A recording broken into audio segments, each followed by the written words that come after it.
All right, so we're up to, we're in the midst of the last chapter of Shmuel, chapter 24, discussing that already for a couple of weeks. And we ended last time with the discussing the parallels between the stories of Abraham and the end of the book of Shmuel. The stories of Abraham are three. There's the story of Akedat Yitzchak, the binding of Isaac in chapter 22. That's followed by a brief genealogy of which mentions Rivka. Then 23 is the purchase of the gravesite for Sarah, Marat Machpelah.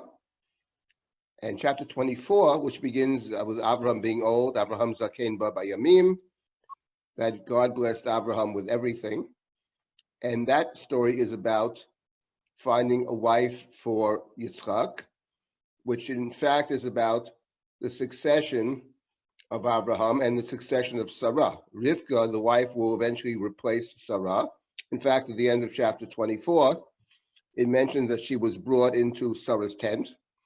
And in that story, Yitzchak is replacing Abraham, as evidenced by the fact that throughout the entire episode, the servant that's sent by Abraham to find the wife refers to Abraham as Adoni, my master. But when they're returning home, when he returns with Rivka, and she sees Yitzchak from a distance, and she asks, who is that person who's far away? And the servant says, Hu Adoni, this is my Lord, my master. So even though Abraham sent him, and you expect the servant to report back to the one who sent him, whom he refers to as my master, but actually in the story, as soon as Rivka sees Yitzchak, Yitzchak has become Adoni, in a sense, has replaced Abraham as the patriarch. So those are the three stories that we have in succession in the book of Breshit: the Akedah, the purchase of the site, and the story of transition and succession. Now, the book of Shmuel, as we know it, which ends in chapter 24, ends with two of those stories. It ends with the story of the story based upon the Akedah, where this angel, the destroying angel, is about to, his hand is stretched out over Yerushalayim to destroy it. And God calls to the angel and says, Heref Yodecha, hold back your hand, which of course is reminiscent of the story of the angel calling out to Abraham at the Akedah, Al Tishlach Yodcha El Hanar. Here we have the same expression. The angel's hand was Vayishlach Yodo, and God in this instance telling the destroying angel to hold back his hand. And that's followed by the last story, which is the purchase of a particular site. So we're sort of in the middle of that. And the site that's being purchased is the site, the threshing floor of Goren Aravna, the threshing floor of Aravna being a Yevusi, so he's a Canaanite. Jerusalem being the last place that is not fully secured. It is secured, it's captured in chapter 5 of Shmuel, 2 Samuel, but here he's going to also purchase a site, and the site that he's going to purchase, in effect, is the site of the temple, the Beit HaMikdash. That's certainly implied strongly in the text. In the book of Chronicles, in the Divrei Hayamim, it's explicit that the place is Har Moriah. But the book of Shmuel, which is much more subtle, doesn't have to say that. It does intimate it, first of all, by the fact that the possessor of this threshing floor is named Aravna, Aleph, Resh, Vav, Nun, Hey, which contains within it the word Aron. And the ark, and the positioning of the ark, and the placement of the ark, is a central feature of the book of Shmuel from beginning to end.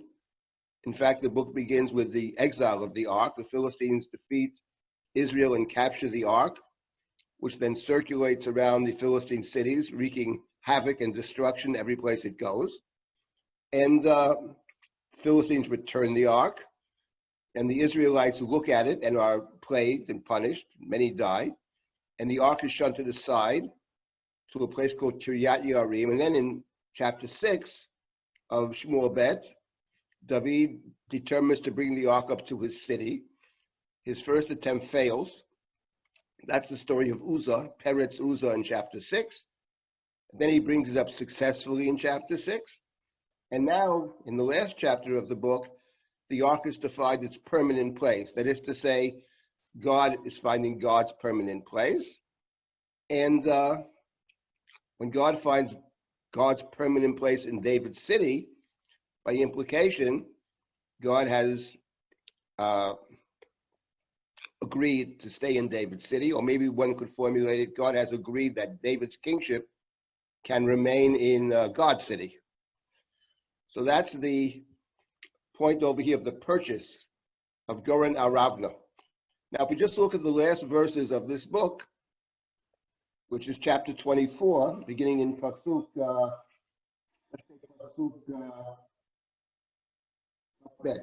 verse number 22, in the JPS translation, for those that have the JPS translation, 703, chapter 24 of Shmuel Bet, 22nd verse, even earlier, actually the prior verse number 20, like Ashkef Arabna. So David is going up. The prophet told David, go and bring up a sacrifice. Set up an altar in the place of Aravna. The place of Aravna is where the angel was hovering above. It's the place where God said to the angel, stay your hand, hold back your hand. So in other words, the place of the temple is the place where God says not to destroy.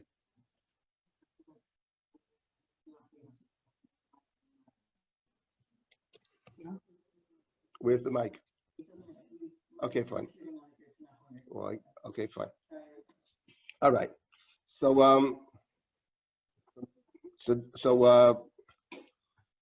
David goes up to the place of Arabia, the place where the angel was above. David sees where the angel is above. By the way, just parenthetically, it's an important point. That's a very important point. That the place that will be chosen is the place that David sees the angel above, the place where David sees God telling the angel not to destroy. Because that reinforces the idea that the chosen place is the place that God chooses. The person, we have to understand what God has chosen, but the chosenness of the place is God's. And that, of course, reminds us of the story of Akedat Yitzchak. Because in Akedat Yitzchak, the verse before the Akedah is Abraham going to Beersheba and setting up an altar in Beersheba, and not an altar, a sacred tree in Beersheba, an Eshel, calling out to the eternal God. Abraham lived in the land of the Philistines for many years. And one gets a sense, he's made a covenant there, he sets up a sacred place, he calls out to the eternal God. One has a sense that Abraham believes that he has discovered the place. His whole life is searching for the place within the sacred place. And the very next verse, God calls to Abraham and says, Lech lecha, to the place that I will tell you, not the place that you determine. Only God determines the place. The Torah calls the holy place Hamakom Asher Yivchar Hashem, the place that God has chosen. But Abraham sees.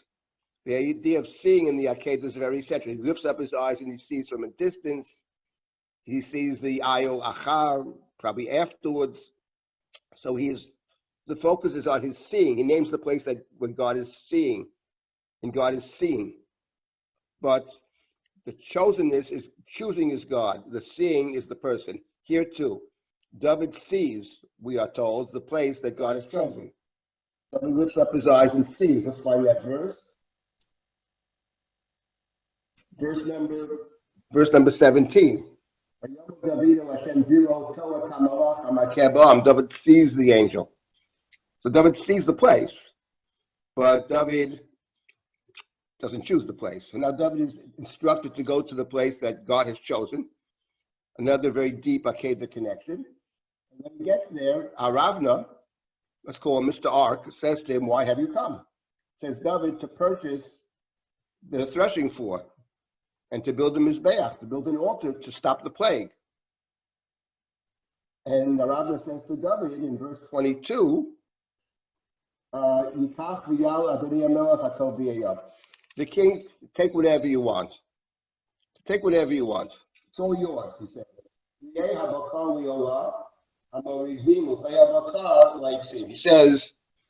He says, take the oxen for a burnt offering, threshing boards, year of the oxen for wood.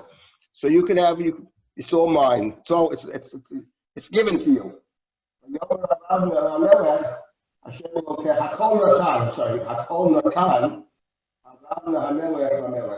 Rabbi gave it to the king. Now, what does it mean he gave it to the king? He didn't actually give it to David because David's going to refuse to take it. I gave it to you means it's as good as given.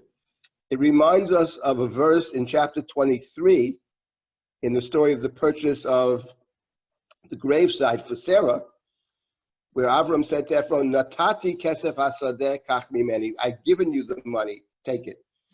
So if he's given it, why does he say take it? But the point he's given it means might say in English, it's as good as done. It's as good as given. It's a done deal. That's what Avram says. That's what Avram says to Ephron. Now the money is yours. I know you say you don't want it, but I insist on paying you. I'm going to pay you. Here as well. Parallel is very clear. So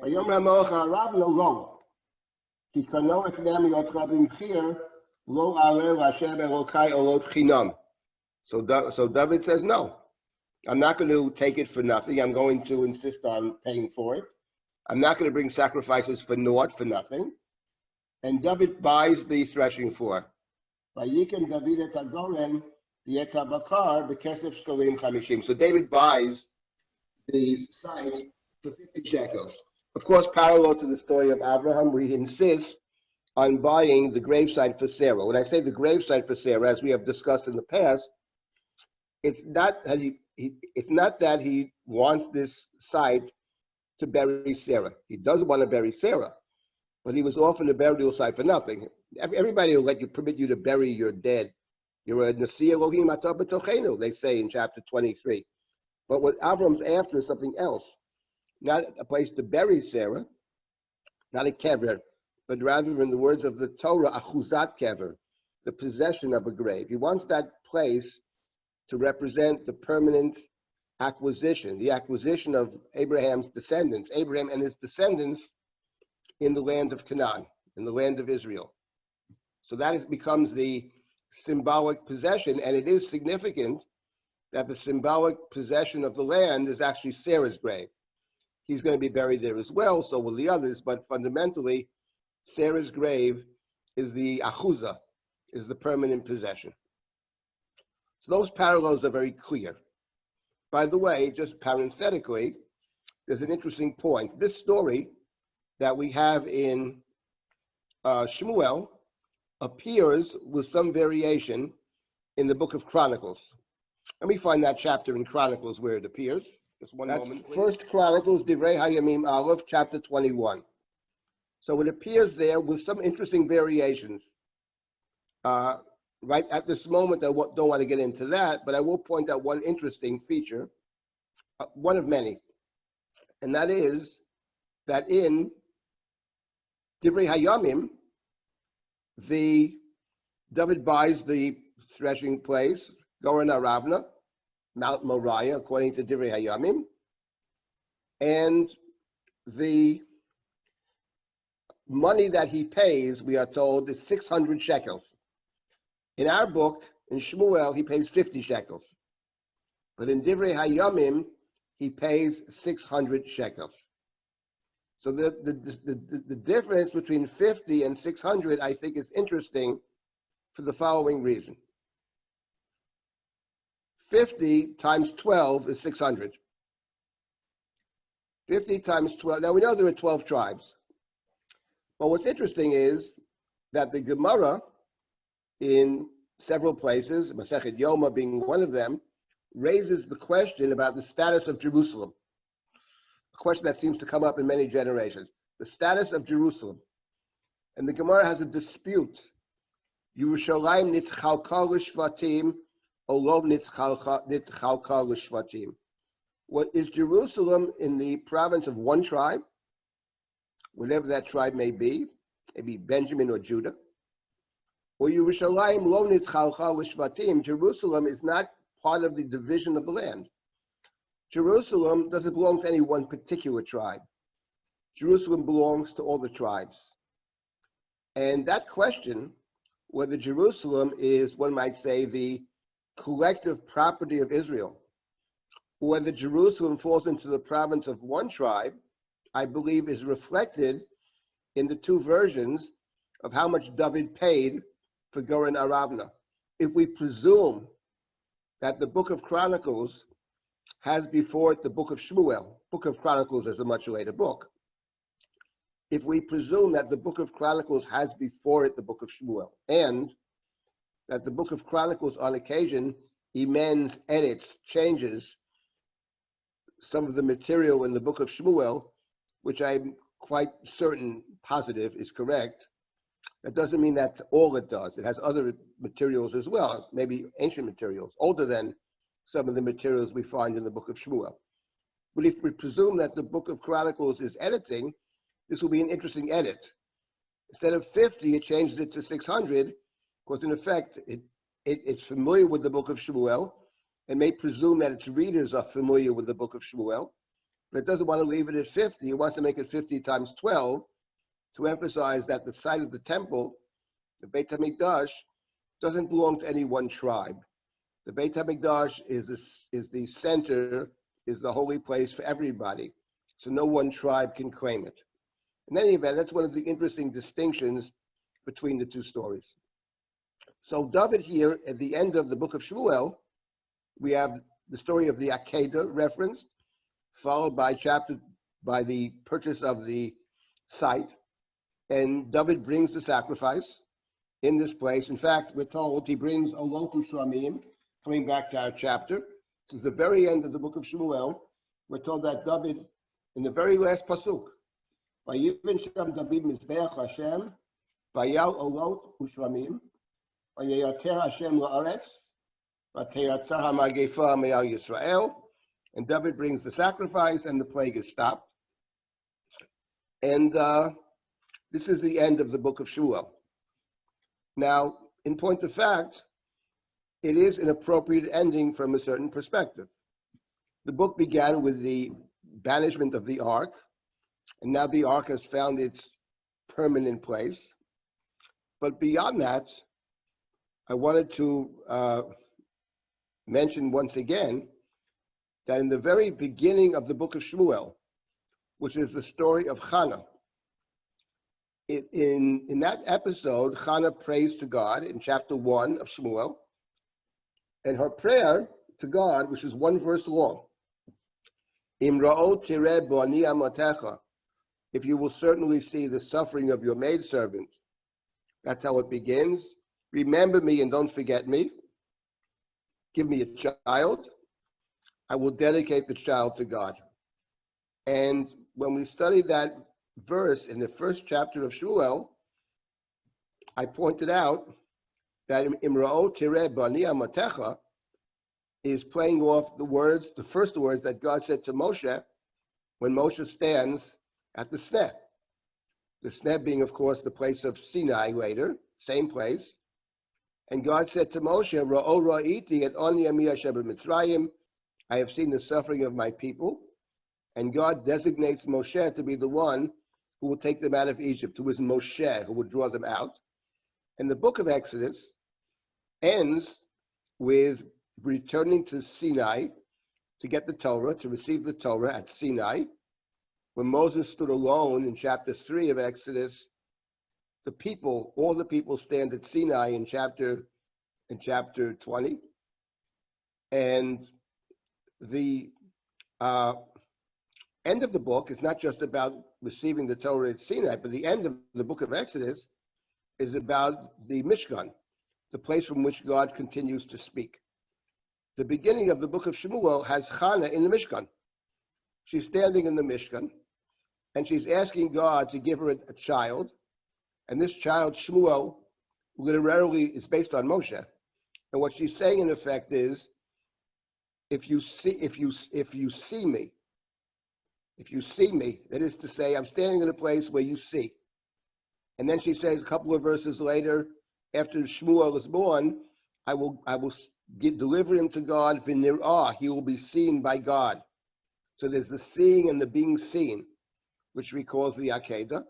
And what she's saying in effect is, I'm standing in Shiloh, a place of utter corruption, a place that should be destroyed, a place that will be destroyed. If you give me a child, give me a son, this child will, in fact, be instrumental in carrying out your will, and this child will, in effect, create a better place. In other words, the book begins in standing in Shiloh, the place that will be destroyed.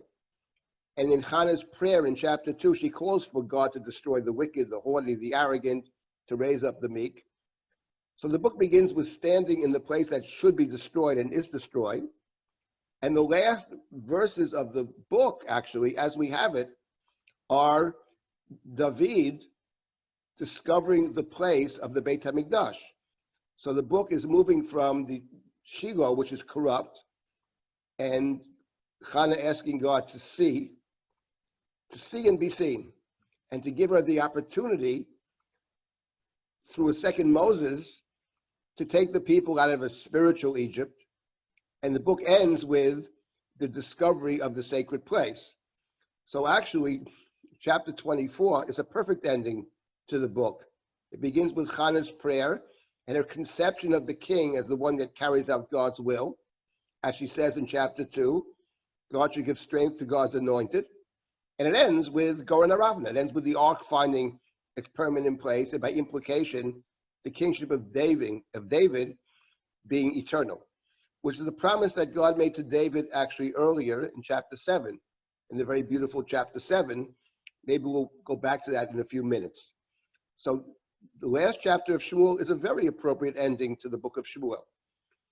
But of course, and this is what I was talking about last week, it's a book that has, in a sense, two endings. It has the ending, the beautiful ending of chapter 24, where David understands perfectly what it means to be king, just as Abraham understood at the Akedah what it means to be the great father.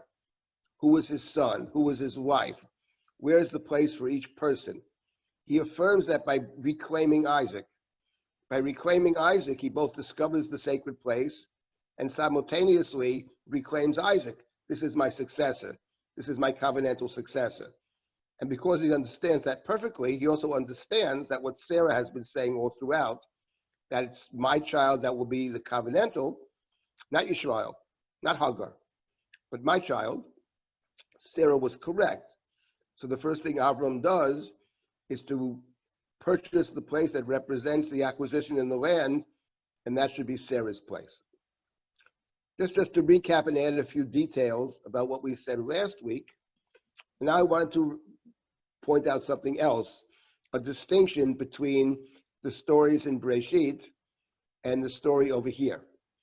Because in Breshit, it's true that you have those two stories in a row. You have the Akedah, then you have the purchase of the site, which is the grave of Sarah, the Achuzah. Here we have God telling the angel, hold back your hand, an Akedah story, as we discussed last time, followed by the purchase of the site, which is the site of Goren Aravna, the site where the sacrifices are to be brought and the plague is to be stopped. But there's an interesting difference between the two, and that is that in the Chumash, between those two stories, you have the genealogy. The narrative is broken up by the last verses of chapter 22, Achar HaDvarim Ha'eleh. Vayugadli Avraham Lemar, Hine Yodah Milkal Gam Hi Banim L'Nachor Achicha. And Abraham hears that your brother Nachor's wife has born children, and it was 12 of them, and it mentions Rivka. So it's not a story, it's basically more of a genealogy, but it functions to break up the two stories. But over here, in the book of Shmuel, one story follows the other without interruption. So what is the difference between those two stories, those two tellings. So I suggest the following. The story in the Chumash, the purchase of the gravesite for Sarah, the Achuzat Kever, is broken up. Actually, in the Chumash, this is secondary, but actually it's a different parsha. It's the beginning of Parshat Chayei Sarah. So by having the genealogy in between the Akedah and chapter 23, effectively what that does is it emphasizes the link between 23 and 24, between the purchase of the gravesite for Sarah, the Achuzah, and the next story, which is the discovery, the finding of a wife for Yitzchak. Now, in those two stories, one might say those are the stories about implementing the dream. The dream is the Akedah, the perfect fulfillment, the vision. But how do you make the vision happen? And that's chapters 23 and 24. In 23, you want to secure a symbolic piece of land. But in order to secure the symbolic piece of land, you have to deal with B'nai Chet, and specifically, you deal with Ephron. In order to secure the wife for Isaac, you deal with the Arameans, specifically with Lavan. So in those two stories, Abraham and his designate, his servant, deal in the first instance with Ephron, and the second with Lavan. Since Lavan and Ephron are basically in the same boat, we look at Ephron. What is Ephron about? And what Ephron is about, it would appear, is this. Avram is offered a grave for nothing in the beginning of chapter 23. But he doesn't want it for nothing. He says, put me in touch with Ephron, Bekesef Molei. I want to give him the full payment. I don't want it for nothing, etc. And he's in touch with Ephron to purchase the grave, which Abraham's Asher B'Ktzei Sadeu. He wants to buy the grave at the edge of his field. When he gets to Ephron, Ephron says to Abraham, in chapter 23, he says, listen, Hasoden natati lach, v'yama'ara shabo l'cha netatiya. I'll give you the field, stay Ephron, I'll give you my field, and I'll give you the grave that's inside it. Asher b'tocho. It's interesting that when Abraham spoke of the grave, he said the grave at the edge of the field. But when Ephron speaks of the grave, he speaks of the grave inside the field. And what Ephron is after, basically, what he's really saying is, look, you want a grave, I know that, but the grave is inside the field. So if you want the grave, you have to buy the field.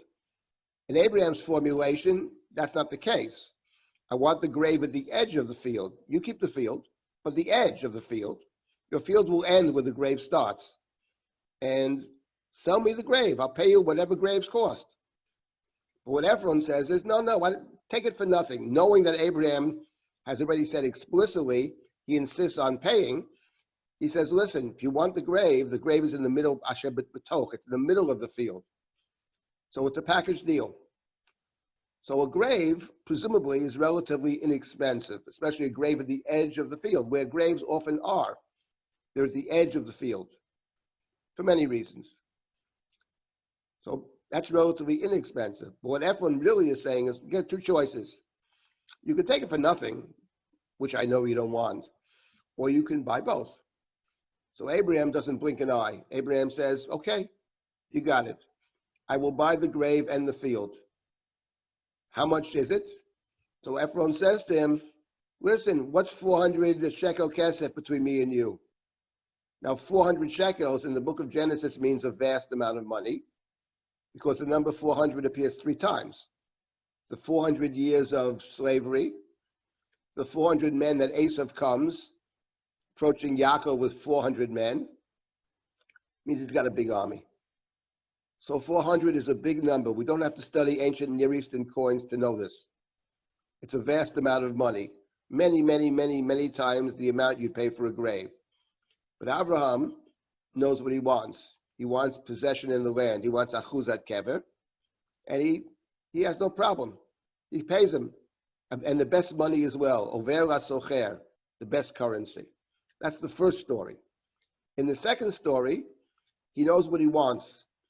he wants to secure a wife for Isaac, because he's understood now that his covenantal partner is Sarah. He understands it at the Akedah. He makes that clear at the Akedah. Up to that point, it's not clear at all.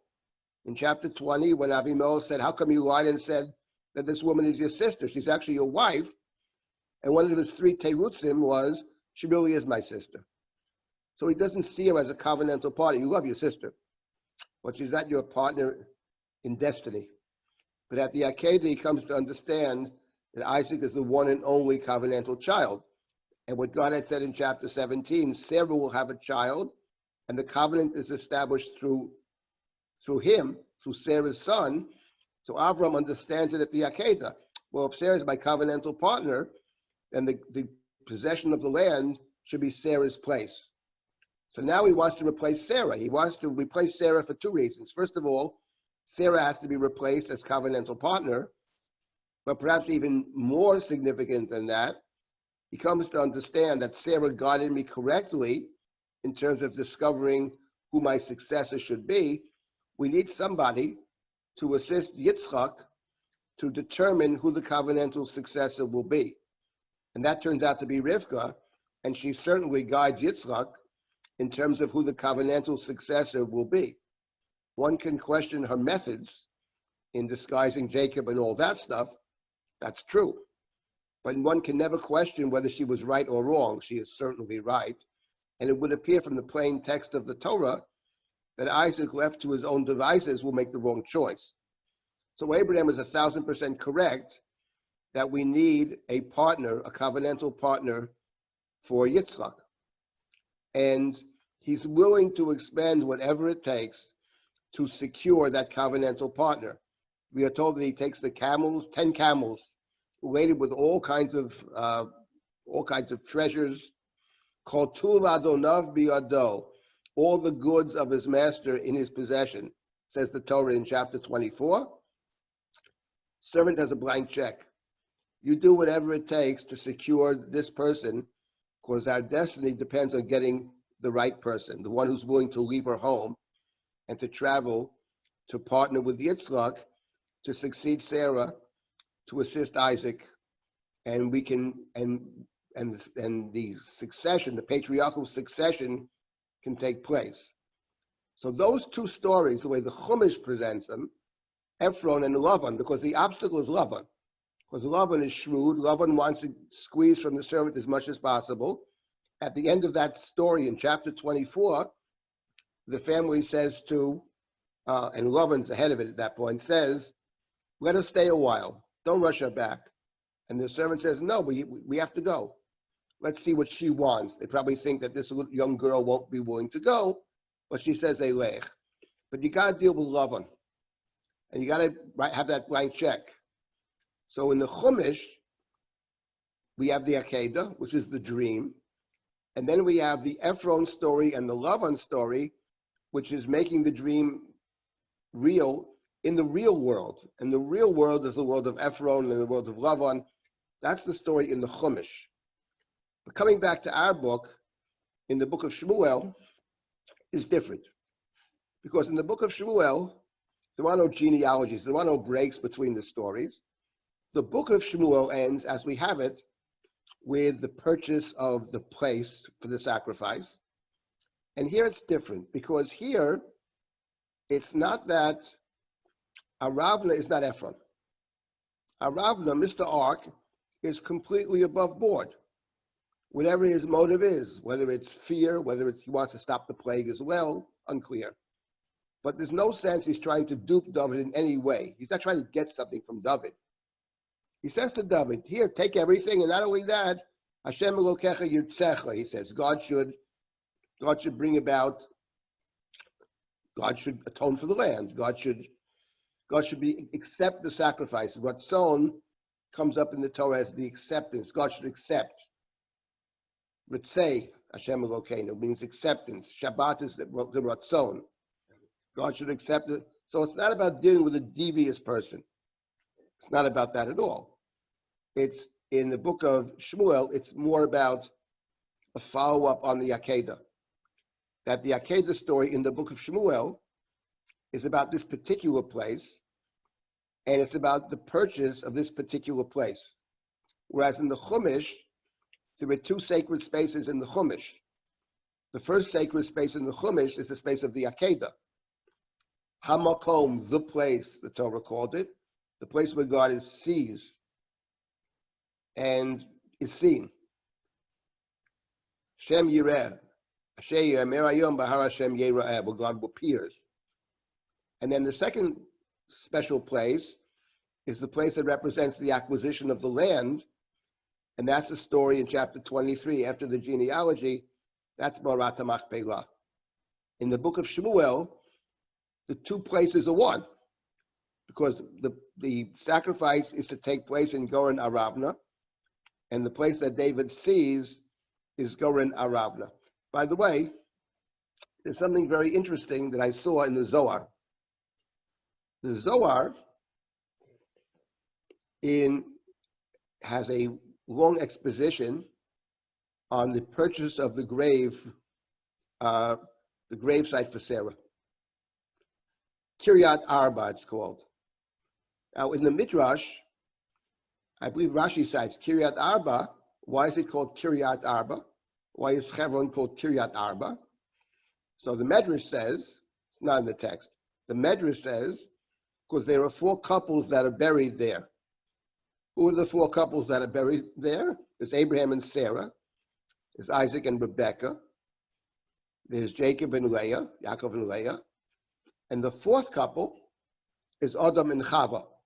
Adam and Eve. Adam and Eve are buried in Marat HaMachpelah. So what's interesting is that the Zohar, which often plays off the Midrashim, it takes it, it's a mystical reading, but it's Kabbalistic reading, but it also uses the Medrash. And there's a discussion there of Abraham understanding that this place is the place of Adam and Eve, in other words, the Garden of Eden. Now, what is very interesting from the perspective of the Pshat of the Chumash is that what the Zohar may be picking up is the following point. The discovery of the sacred place, namely the place of the Akedah, is in the Chumash a discovery of the alternative to the Garden of Eden. The Garden of Eden is the place from which we are banished, and the Akedah is the sacred place within the sacred place, which is the alternative to Eden. It's the holy place of God which the human being can inhabit. The Garden of Eden we are banished from forever. The Kruvim block our return. But the Akedah is the place where the human being who has free will, who makes choices, can still dwell together with God if the human being behaves properly.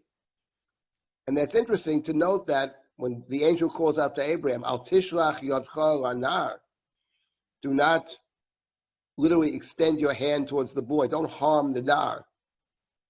And Abraham brings the sacrifice and reclaims Isaac, that we remember the reason we were banished from the Garden of Eden in the first place. Because God said in chapter 3 of Breshit, after the human has eaten of the tree of knowledge, and Heina Adam Ayakachad Mimena, end of chapter 3, human has eaten of the tree of knowledge, and then maybe the human will take of the tree of life. And V'yochal v'chai le'olam, the human will be like God, will be immortal and have knowledge. And therefore the human has to be banished before the human can do that, and at least think that the human is God. And we're banished from Gan Eden. And then there's a search for the alternative to Gan Eden, which is the place of the Akedah, place where God, through the angel, cried out to Avram and said, Al tishlach yodcha, don't harm, Al tishlach yodcha. And Abraham obeys. So the Zohar actually, what the Zohar is doing is saying that conceptually, the place of the Akedah and the place of the gravesite of Sarah is actually conceptually the same place. One is the alternative to Eden, and so is the second. The second, in a sense, is Eden as well. So the Zohar links those two places. But in the book of Shmuel, they're certainly linked. Because in the book of Shmuel, the place that you purchase is the place that David sees the angel hovering above, which is the place of Goren Aravna, which is the place of the ark. That's the first point I wanted to make about the relevance of the two stories to each other and the difference between them. And now I want to point out something else and a very fundamental distinction between the two stories. And I think it's a very significant point, which is this. There's a very fundamental difference between the two stories at the end of Shmuel and the story of the Akedah. Because the story of the Akedah, actually, if you think about it, it is about succession. It's about succession. And the reason that the book of Shmuel, in talking about David, has so many allusions to Abraham is because the story of Abraham and the story of David has something very much in common. They're about how do you pass on a blessing to the next generation? How do you have succession? Because remember, if there's no successor to David, then David's kingship is not established. The kingship is only established when you have succession. So that's a parallel between the two stories. But here's a difference between the story in Breshit and the story in Shmuel. Because the story in Breshit at the Akedah is not just about theoretical succession, but the story of the Akedah is very much about who is the person who will succeed Abraham. And what is clear at the Akedah is that the one who succeeds Abraham is Yitzchak. The Torah even calls Yitzchak in the beginning and the end of the story, Bincha Yechidcha, your only son. Now, he's not Abraham's only son. Abraham has another son whom he loves very dearly. And he was the father of 12 nations and et cetera, et cetera, et cetera. But he's not covenantal. The covenantal child is Isaac. And that's one of the points of the Akedah. This is the one. This is the one who's chosen. This is the one you have to take back and reclaim. Unlike Ishmael, who sent away in chapter 21, Isaac is reclaimed in chapter 22. So what is very striking, now we turn to our book of Shmuel, and it's all about succession and the ark finding its permanent place, and by implication, David's kingship being an eternal kingship. All that is true. But one detail is missing in our chapter, in chapter 24, in the last chapter of Shmuel, namely, who is the son who's going to succeed David? How is David's succession to take place? That the book of Shmuel does not mention at all. It's the next story, actually, story of when David is old and sick, and we'll get to that, there's a discussion, and a long discussion, which son will succeed David. And there are two candidates. The main one seems to be Adoniah, who declares himself king, and there's a fight within David's advisors. How much David knows or doesn't know, we don't know. But that's the question in the next story, which we have in the book of Malachim, the first two chapters of Malachim. But in the book of Shmuel, it doesn't mention which son will succeed David. Now, what is that about? That distinction strikes me as very significant. So I have a thought about the distinction between Shmuel and Breshit in terms of not naming the designated son. Which son should succeed David? So what I claimed when we studied the book of Shmuel, and now I'm in the midst of writing Shmuel, of course, coming to the end of that, a book, and the claim that I made was actually the son who should succeed David in the book of Shmuel, who might have, who should have, who could have initially succeeded David, is none other than David's beloved son, Absalom, who in the initial story of Absalom, story of Amnon and Tamar, in that story, he's the one who actually, he does end up killing his brother. If anybody ever deserved it, it would be Amnon. But there, the Torah, the book of Shmuel paints an incredibly positive portrait of Absalom. He does kill Amnon, who raped his sister and actually destroyed her life. And That's true, but he doesn't do it right away. He waits for David to do the right thing. David does nothing. Afterwards, unlike the story of Shechem, he kills only the guilty party. He kills Amnon. He takes his sister into his house and protects his sister when no one else will take her in. So he's represented in that story as a person who is very compassionate, who protects the sister who's been molested, and no one else will do it. He waits for justice. Doesn't happen. Then he takes the law into his own hands, killing just the party who is guilty and nobody else, unlike the Shechem story. In that story, what the book of Shmuel is saying, I believe, is that he was the one who could have, perhaps should have become the king. But the problem in the story is that after he runs away, David, though David is approached to reconcile with Absalom to bring him back, but David doesn't actually fully bring him back for other reasons, not related primarily to Absalom, related to David's own court, to Yoav, that we can't get into, but he doesn't bring him back. And when he doesn't accept him, then Absalom determines to overthrow his father, because he blames his father, and not without cause, for what happened to his sister. My father doesn't care about justice, he says. And yeah, so that's what happens. Absalom then is described more negatively as the story goes on.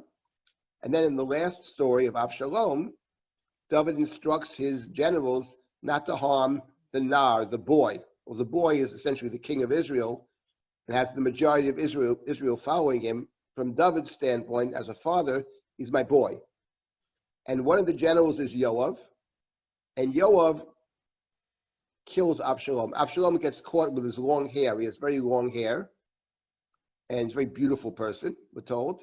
And he gets caught in the tree. He's stuck in a tree, caught by his own hair. And Yoav is told that he's caught. And Yoav says, well, he caught in the tree. Why didn't you do something? So the soldier says, because the king commanded us not to harm Absalom. What are you talking about? Yoav says, stand aside. And he wounds Absalom, and he instructs his men to kill Absalom. Absalom is caught in the tree. He's riding on the donkey, and he gets caught in the tree by his hair. Let's find that verse, which describes the death of Absalom. Let's find that verse. That's in Shmuel Bet, chapter 18, verse number 9. ויקרא אבשלום לפני עבדי דוד, ואבשלום רוכב על הפרק. ויבוא הפרק תחת סובך האילן הגדולה, ויחזק ראשו באילה, ויוטל בין השמיים ובין הארץ, והפרק אשר תחתיו עבר.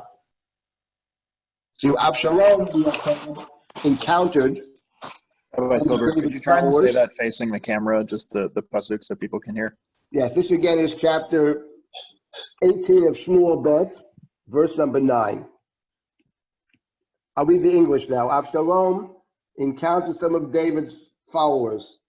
Absalom was riding on a mule, and as the mule passed under the tangled branches of a great terebinth, his hair got caught in the terebinth. He was held between heaven and earth. The mule under him kept going. And we notice something interesting. The Hebrew is he rides on the he's caught in Sova Cha'ilah, the branches of the terebinth, the branches. Sova Cha'ilah reminds us in the story of the binding of Isaac, after the angel says to Abraham, do not harm the boy. Abraham lifted up his eyes and he saw a ram, nechaz basvach, tangled in the svach, caught in the brush. And now you have over here Absalom, who is tangled in the brush. Sova, he's caught in Sova Cha'ilah. It's interesting that another word that appears many times in the Absalom story here and later, when David mourns for Absalom, is the word tachat, instead of. Here tachat means underneath. The mule is traveling under the tree. tachat, and Absalom gets caught with his hair, and the mule keeps going. Later, David will mourn for Absalom and say, "Miyitain muti ani tachtecha." I wish I had died tachtecha, in your place. Now, what is the significance of the fact that Absalom is caught basovech? I say nechaz basvach. And the significance, I believe, is the following. What allows Isaac to succeed Abraham is the sacrifice. The sacrifice that is brought tachat beno, instead of his son. Instead of his son, he brings a sacrifice. And that sacrifice, that proxy, the sacrifice being both Isaac and not Isaac, that's the deep idea of sacrifice, but it's not Isaac. Isaac lives. What allows Isaac to live is the sacrifice that is tachat beno, instead of his son. But in the case of Absalom, there is no sacrifice that's instead of him. In point of fact, there's no ayol nechaz basvach. There's no ram entangled in the brush. The one entangled in the brush is Absalom himself, which causes his death. And the significance of that, in my view, is that what the book of Shmuel is saying is that really the one and the only one to succeed David was Absalom. I would add that not only is that true, but that accounts for the deep, deep mourning of David for Absalom. I wish I had died in your stead. What does that mean, I wish I had died in your stead? It's a very strange thing to say. But what it means actually is, if I had died in your stead and you would have succeeded me, my kingship would have been established. The death of Absalom means that David's kingship cannot be established properly through Absalom. And in point of fact, as the next book begins, which is the book of Kings, which is about the implementation of the vision. In point of fact, when you start the next book, we don't know who's going to succeed David. Because the one who wants to succeed David, Adoniah, is an Absalom figure in all the negatives. He's very beautiful, he's very self-centered, but he doesn't have the positives of Absalom, only the negatives of Absalom. As far as Shlomo, who bears Absalom's name, we know nothing about him initially. And not only that, it would appear, and we'll get to this in the beginning of Kings, which is the second ending of this story. The second ending, the book of Samuel, has two endings. And the second ending is put into the book of Kings, but there Shlomo doesn't seem to be in David's radar screen. David has to be reminded of the fact that he took an oath that Shlomo, Bathsheba's son, will succeed him. Whether he took an oath or not is a very good question, but certainly he's not, doesn't appear to be a candidate in the very beginning of the book of Kings. So in other words, another way to understand this or to formulate it is that basically the ideal king, the ideal kingship of David never actually happens. Because Shlomo was not ideal in this sense. The ideal one would have been Absalom, and that never takes place. In fact, I believe that is the pshat in a very difficult verse that appears earlier in the book of Shmuel. Let me find that verse, and I want to just comment briefly on that verse.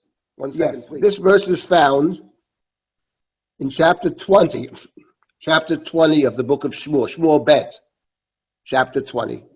Very interesting verse. Chapter 20 is the last chapter before the last four chapters, which have their own piece, that coda of 21, 22, 23, 24. So chapter 20 is the chapter which precedes that. And that chapter is about the rebellion of a fellow named Sheva ben Bichri.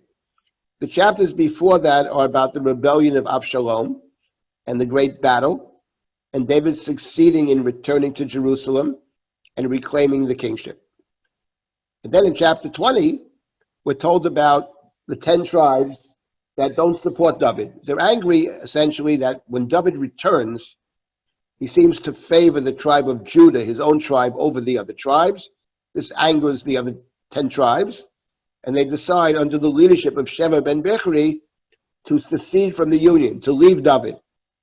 And this precipitates another civil war. At the end of it, Yoav again will defeat Sheba, and David will be king of all the people. Chapter 20 starts with Sheba ben Bichri, verse number 1, and he blows the shofar. We have no portion in David. Ein lanu chelek b'David. Lo nachala b'ben Yishai. That's a phrase that appears also in the book of Kings, when the country is actually divided into north and south, into Ephraim, into Shomron, into Joseph's northern kingdom and Judah's southern kingdom. The same verse appears. So this verse precipitates the split in the nation. And all of Israel left David. That's verse number 2. They followed Sheba ben Bichri, but the Judeans stayed with their king, with David. So now we have two nations. We have the 10 tribes with Sheba, and Judah with David. They were told, David goes back to Jerusalem. Verse number 3 of chapter 20. It's hard to hear you. And Eser Noshim Pilagshim, Asher Hiniach Lishmor Habayit, Vayetneim Beit Mishmeret, Vayechalkuleim, Valehem Loba, Vatiyelet Surot Ayom Mutan Al Menut Chayut. David went back to Jerusalem, and he took the 10 concubines that he had left to guard the house, to guard his palace. And he put them in a separate place. He did not go to them. And they remained up to the day of their death in living widowhood. That's the verse. And then the chapter 20 continues with the rebellion of Sheba. So the question is, why is this verse? David goes back, and he has these 10 concubines. He gives them a place, he feeds them, but he has nothing to do with them. They remain as living widows. What is the point of that verse? So I believe the point of the verse is simple. The 10 Pilagshim, remember that when David flees Jerusalem from Absalom, takes everybody with him, but he leaves concubines. Here it says 10 concubines. And you remember that when Absalom comes into Jerusalem, his advisor, Achitophel, who had formerly been David's chief advisor, tells him to sleep with these concubines publicly on the roof. The roof is where he sees Bathsheba. On the roof, and everybody will know that he supplanted his father. And he does this. He sleeps with the concubines on the roof. And now we're told, David, now there's another rebellion. The second rebellion is an outcome of the first rebellion. And we're told in the middle of the story that David takes these 10 concubines, he takes care of them, he feeds them, but he has no relationship with them at all. They're living widows till the day of their death. Now we notice, of course, there are 10 concubines over here, and there are also 10 tribes that leave David. So I would say the implication of this, what it suggests to us, is the following. Absalom rebelled against his father, and there was a very strong chance he would actually defeat his father, kill his father. That's what he wants to do. He does not succeed in doing that. But the question is, what is the outcome? What is the effect of Absalom's rebellion? And this verse suggests to me, and the fact that the statement, we have no portion in David, is in fact the very same verse that we find in the book of Kings after Shlomo's reign is over, where 10 tribes depart from David's kingship, that essentially what the text is saying here is, in the form of these Pilagshim, that Absalom did damage to David's kingship, which is irreparable. David never fully succeeds in regaining the kingship. So he didn't replace his father David, but the full kingship of David never comes to be in the book of Shmuel. And that goes hand in hand with the other point I made, which is that the actual successor in the book of Shmuel, the one who should have succeeded, might have succeeded David, had things gone a different path, was of course Absalom, who initially is presented very positively. But because of mistakes that are made primarily by David, his inability to forgive Absalom, to bring him back, his inability to do the right thing to begin with, to take care of Amnon, to punish him in some way, to take his daughter back to his palace. He sent her to Amnon. He should bring her back. He was responsible. All that. And the fact that he doesn't do it is what, in the book of Shmuel, ends up the result that the full kingship of David is not realized in the book of Shmuel. That the successor, unlike the Chumash, where Isaac truly succeeds Abraham, and there's a proxy, the ram that is brought instead of Isaac, Tachat Beno, but here there is no Tachat. Here it's Absalom himself who's Nechaz Basvach. So that actually is a very important distinction between the two stories. The Akedah, they're both about succession. David will have succession. David will have eternal kingship. But in the book of Shmuel, it doesn't yet tell us who it's going to be. And the one that it's going to be in the book of Shmuel, who we discover in the book of Kings, at least as represented in the book of Kings, is far from perfect, very far from perfect. And it would appear that it wasn't someone that David wanted to begin with. But we'll get to that. Now let's proceed with story number 3. Story number 3, story 1 is the Akedah, story 2 is the purchase of this special place, which in the book of Shmuel is Goren Aravna, Mr. Ark. And of course in the Chumash it's Marata Machpelah. And now we come to story number 3, which is parallel to the story in the Chumash of Avraham Zaken Baba Yamim. And here it's a separate book. Here begins the book of Kings. Here, for whatever reason, I will get to that, this story is not in Shmuel, but the story is in Kings. I believe the reason for that, I'll just mention what I said last week, that the book of Shmuel ends on a very high note.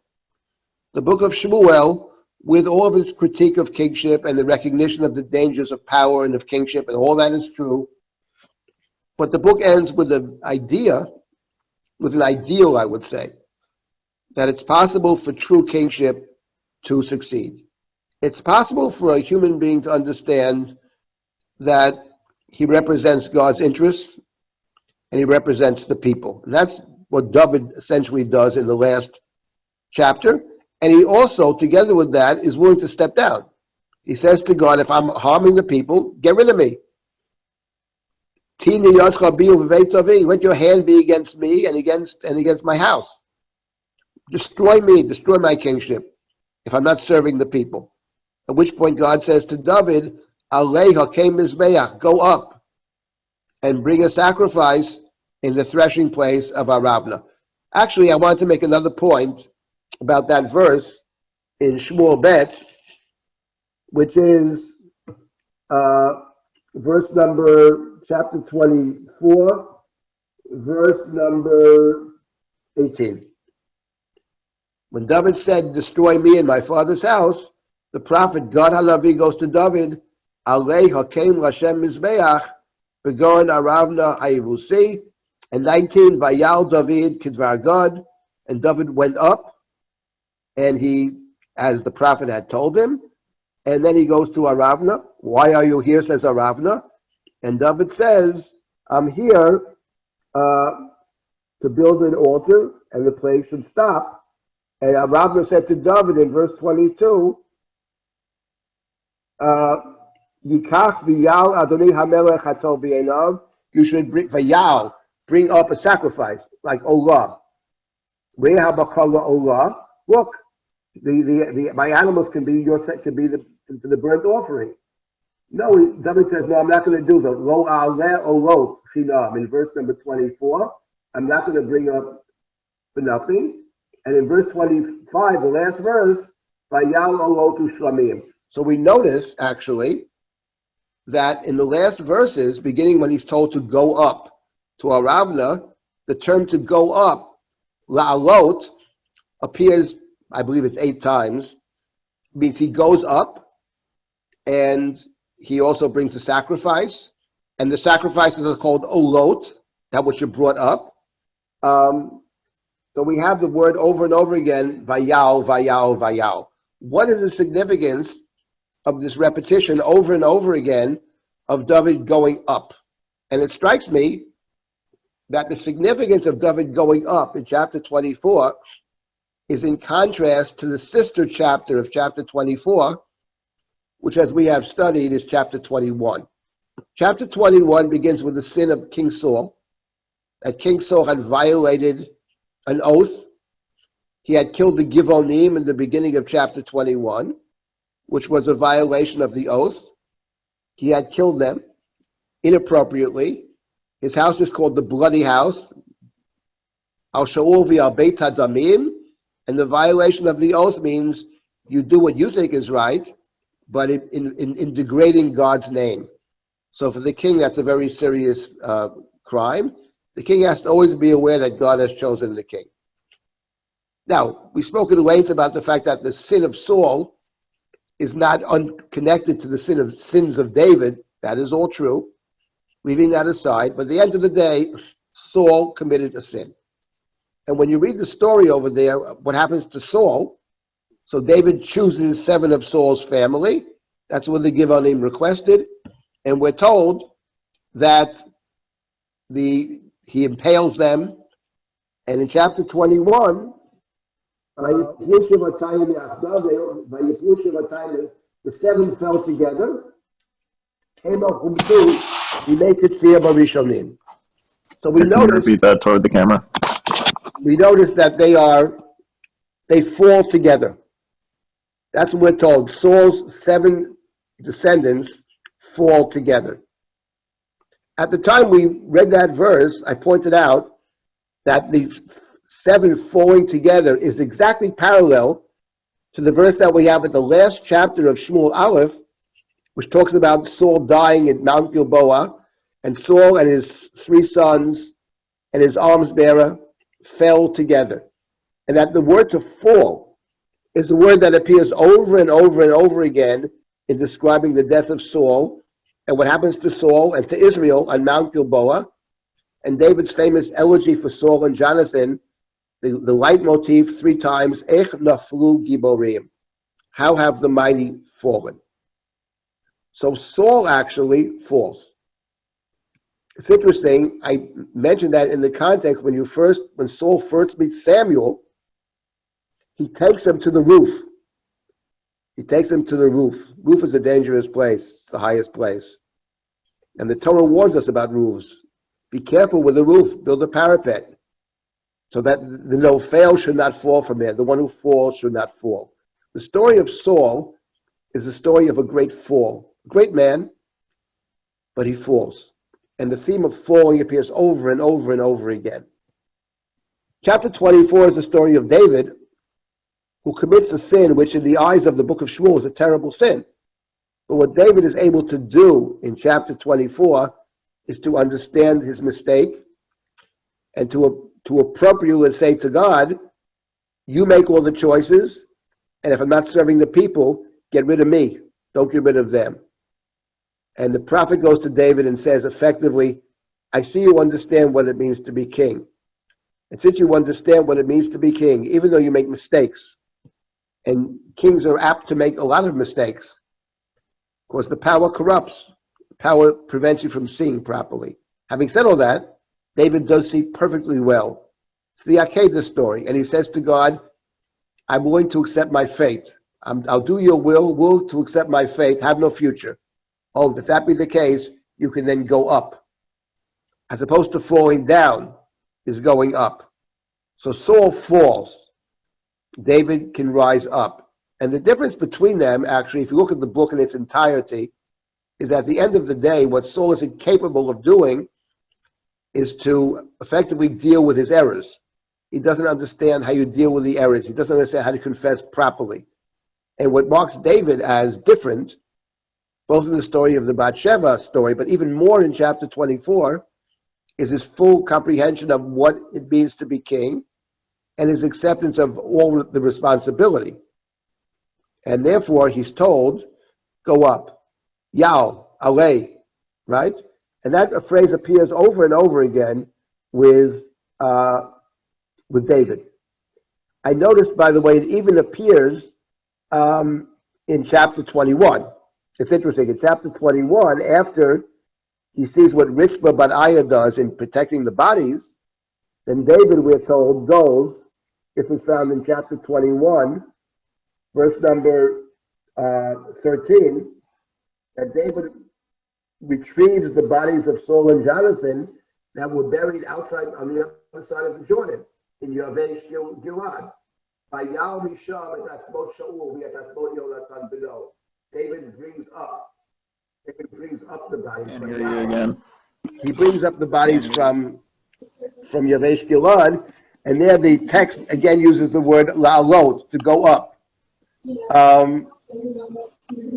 So that's very interesting, actually. This is David in 24, in contrast to 21, is very striking.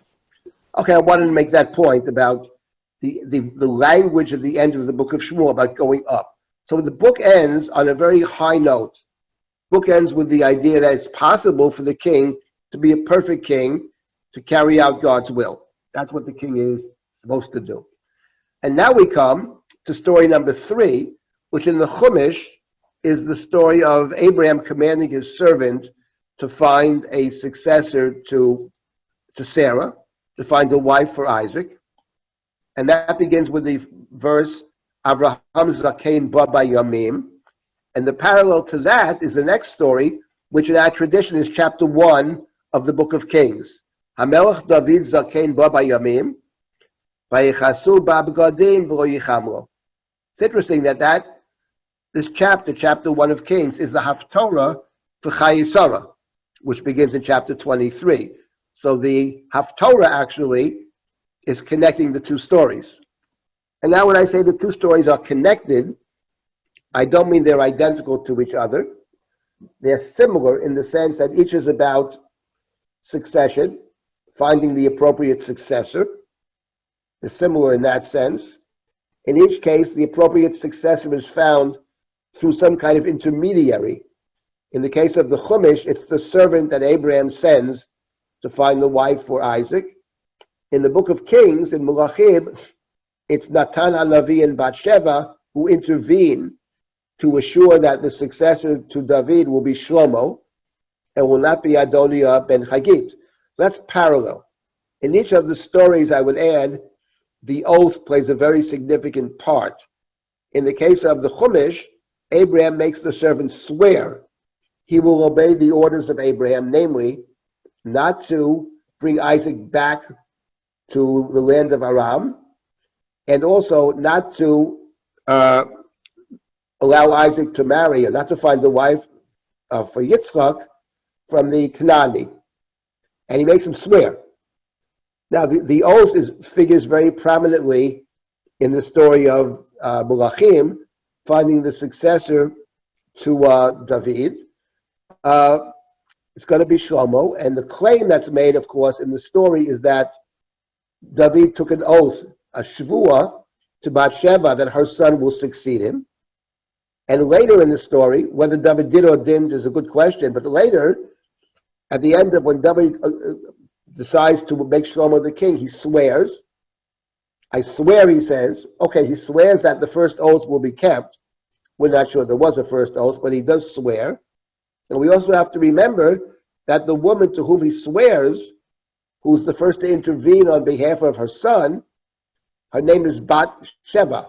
Bat Sheva means, Bat doesn't mean daughter. Bat means possessor of, like bar mitzvah or bat mitzvah. So Bat Sheva means the possessor of 7, Sheva, but Sheva and Shvuah are deeply related to each other. For example, in the story we studied back in chapter 21, that Saul had violated the Shvuah, and the punishment was to take his 7 descendants, Shiva Mibanav. So Sheva and Shvuah are very much connected. Be'er Sheva. It's called Be'er Sheva because of the 7 animals Abraham sets aside. And also Kisham Nishba'u Shnehem, was there they swore. So 7 and oath are related words. So we have the oath in both stories. So there are parallels between the two stories.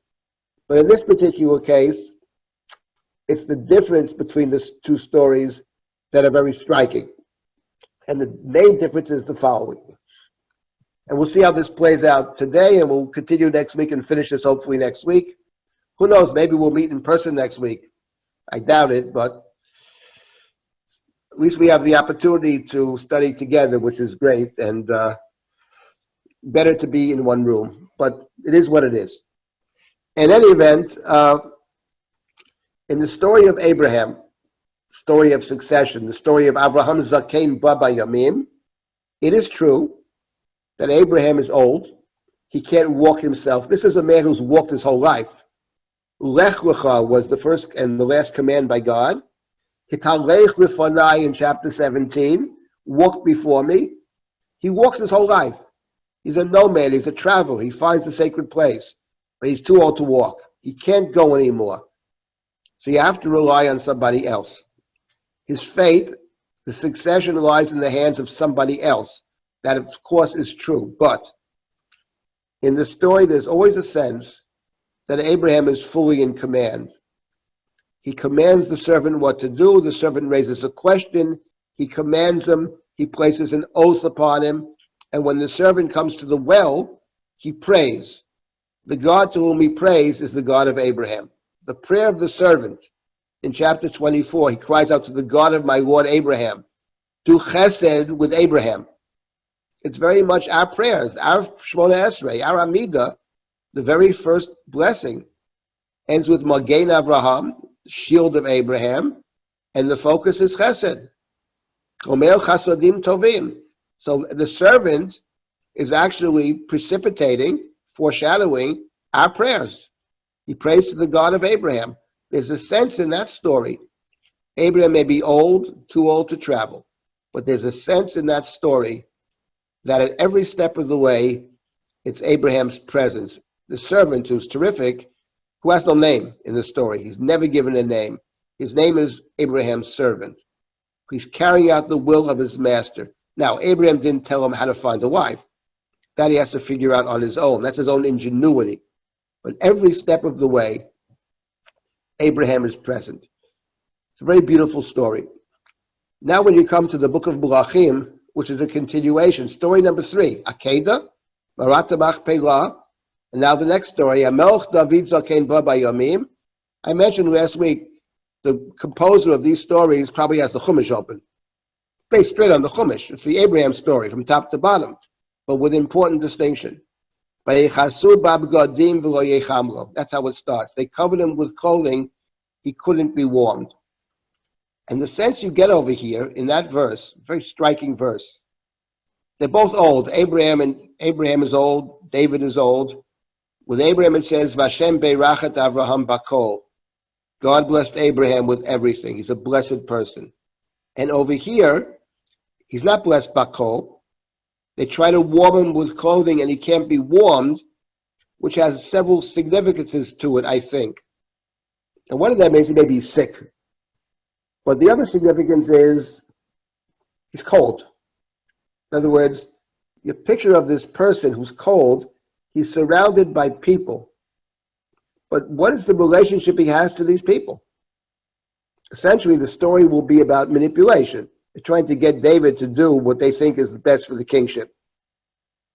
There's not a sense, everybody wants something from the king. Everybody wants something from the king. And not only that, the clothing cannot warm him. We remember in the book of Shmuel how significant the clothing is as a sign of leadership, of kingship. The coat of Saul that is torn by David. The coat of Samuel, sounds like the coat of Samuel, that is torn. His mother brought Samuel a coat. Umiil katan taselo imo in chapter 2, verse 19 of chapter 1 Samuel. The clothing doesn't warm him means the kingship is not established. The man is dying. We don't know what he knows and doesn't know, but we have in chapter 1 of Kings, the kingship is not established. David is a king, but until you have succession, you don't have kingship. How is it going to play out? In the story of Abraham, he's giving all the commands. But in the story over here, David's giving no commands. We don't know what he knows and doesn't know. And the people around him, in verse number 2, Vayomru lo avadav, Yivakshu adonai hamelech na'ara betula v'yamda lefnei hamelech utilo sochenet. V'shlachva b'cheikecha v'cham l'adonai hamelech the people around him, David didn't ask for this, but the people around him say, let's seek out a beautiful woman, stand before the king, take care of him, and warm him up like an electric blanket, a human electric blanket. They're going to search for this beautiful woman.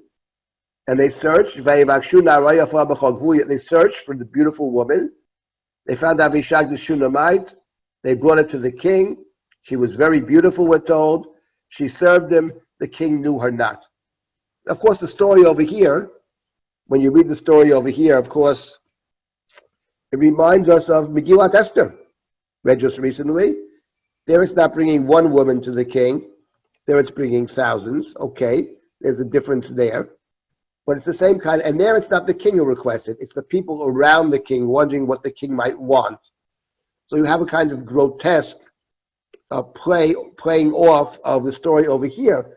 But again, the story over here is very problematic. And it says the king knows her not. What does that mean, knows her not? So knowing can have a sexual meaning, but here you wonder whether he knows her altogether. In other words, what does the king know? What does David know and doesn't know?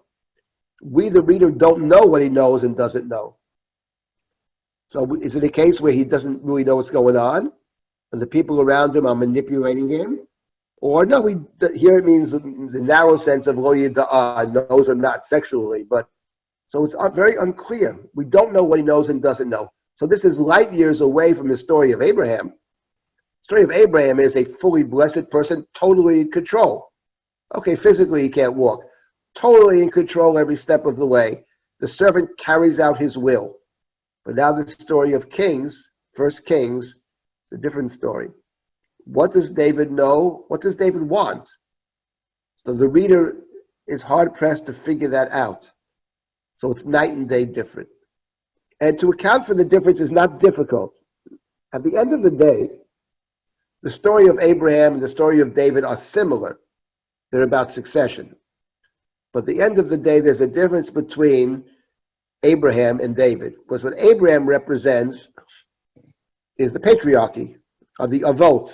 The Avot and Imahot are our spiritual leaders. They're our spiritual guides, as it were. We learn from them. Okay, we learn from their mistakes as well. But they are the ones we look to. They possess a covenantal blessing. And the question in Bereshit is, how do you pass on the covenantal blessing? But the kingship is different.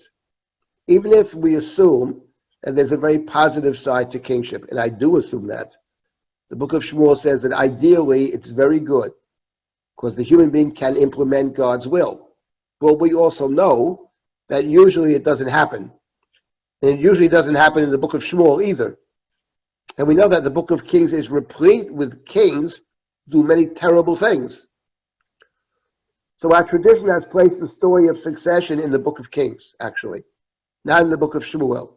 The book of Shmuel ends on the highest of notes. David's perfect understanding of what it means to be king, the ideal king. Okay, the kingship is never fully realized in the book of Shmuel. That's my claim. Having said that, the king who can understand, who can implement, that's how the book ends. Now you get to the reality of kingship. And the reality of kingship has a very, very dark side to it. Because at the end of the day, this is a struggle for power. It often leads people to do things they wouldn't ordinarily do. So our next story, story number 3, is parallel to the Avram story, but it's very different. And it starts with this Avishag Shunammite, who will figure later in the story. Because Avishag Shunammite, on one hand, is the mistress of the king. On the other hand, we, the reader, know they have no relations at all. And this will figure later in the story. So let's begin at least the next couple of minutes with how our story begins. Adoniah ben Chagit mitnasei lemar ani emloch. Adoniah ben Chagit was the 4th son of David. The first was Amnon, the third was Absalom, the 4th is Adoniah. The second son doesn't figure in the David stories for other reasons. And Vayaslo rechev u'parashim, he made for himself chariots and horses.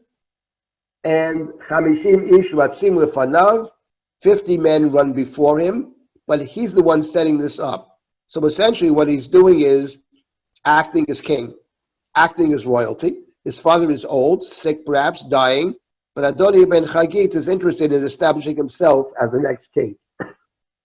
And now, in this last verse we'll look at now, his